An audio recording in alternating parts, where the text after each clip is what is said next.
আসসালামু আলাইকুম এভরিওয়ান। সবাইকে ওয়েলকাম জানাই নতুন আরেকটি এপিসোড দেখার জন্য। আজকে তৈরি করব টক ঝাল মিষ্টি আমের আচার। এটা দেখতে যেমন লোভনীয়, খাইতেও সেরকম মজা। এই ভিডিওতে থাকবো সারা বছর আমের আচার কিভাবে সংরক্ষণ করতে পারবেন সেই টিপস অ্যান্ড ট্রিক্স। এখানে আমি 1 কেজি পরিমাণে কাঁচা পাকা আম লইছি। আচারের মধ্যে এখানে সরিষার তেল 1 কাপ পরিমাণ ব্যবহার করব। কিছুটা দিয়ে দিলাম। এখন 1 চা চামচ পরিমাণ পাঁচফোড়ন দিয়ে দেবো। পাঁচফোড়ন সামান্য একটু টেলে নেব, বেশি টালা দেবো না, তাহলে পুরা গন্ধ হইব। সামান্য টালা হয়ে গেলে আমি এখানে একে একে মশলা দিয়ে দিব। এখন আমি এখানে রসুনের পেস্ট দিয়ে দিলাম 1 টেবিল চামচ। এখন চামচের সাহায্যে ভালো করে লাইড়া দেবো। এটা হালকা ভাজা লমু, হালকা ভাজা হয়ে গেলে তখন দিয়ে দেবো আমটা কিউব করে কাইটে রাখছিলাম। আর সবসময় মনে রাখবেন আচার বানাইলে আমের আচারে যেন কোনো রকম পানি না থাকে। পানি থাকলে আপনার আচারটা নষ্ট হয়ে যাবে। এখানে 1 চা চামচ পরিমাণ হলুদের গুঁড়া দিয়ে দিলাম। আর চুলার জাল আমি লো টু মিডিয়ামে রাইখা আচারটা বানাবো। আপনি এটা যদি হাই হিটে করেন তাহলে আচারটা পুড়ে যাব, আর আপনার গন্ধ হয়ে যাব, আচারটা নষ্ট হয়ে যাব।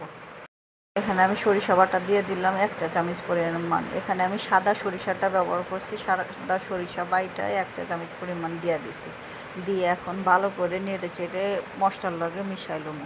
এখন স্বাদ মতো লবণ দিয়ে দিলাম। এই পর্যায়ে আমি আবার সামান্য সরিষার তেল দিয়ে দেবো। অল্প অল্প করে আপনার তেল দিতে থাকবো আর কষাইতে থাকবো। এখন এই পর্যায়ে আমি শুকনো মরিচ দিয়ে দেবো 1 চা চামচ পরিমাণ। আচার তৈরি করানোর সময় আপনার নাড়া বন্ধ করা যাবে না। আপনার 2-1 মিনিট পর পরই নাড়াই দিতে হইব। আপনার লক্ষ্য রাখতে হইব নিচে লাইগা না যায়নি। যদি নিচে লাইগা যায় তাহলে আচারের স্বাদটা নষ্ট হয়ে যাব। এভাবে নাড়তে থাকবো আর সামান্য করে তেল দিতে থাকবো। এখন আমি এই পর্যায়ে 1 কাপ পরিমাণ চিনি দিয়ে দিলাম। আমার 1 কেজি আমের মধ্যে 1 কাপ চিনি লাগবে।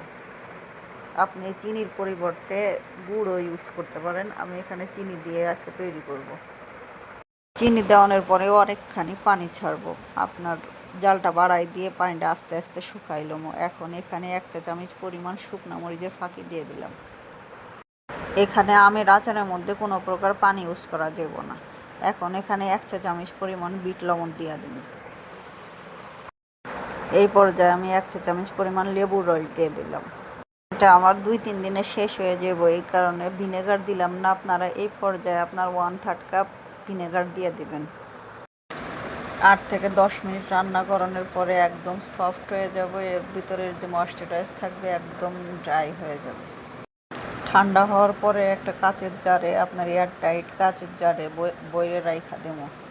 এভাবে করে আপনার নর্মাল ফ্রিজও রাখতে পারেন, অথবা বাইরে আপনার রেখে কিছুদিন পর পর রোদ্রে দিয়ে এভাবে সারা বছর সংরক্ষণ করে রাখতে পারবেন। ভিডিওটি দেখার জন্য সবাইকে অসংখ্য ধন্যবাদ। লাইক এবং শেয়ার করবেন, আর তৈরি করলে অবশ্যই কমেন্ট করে জানাবেন কেমন হয়েছে আপনাদের আমের আচার।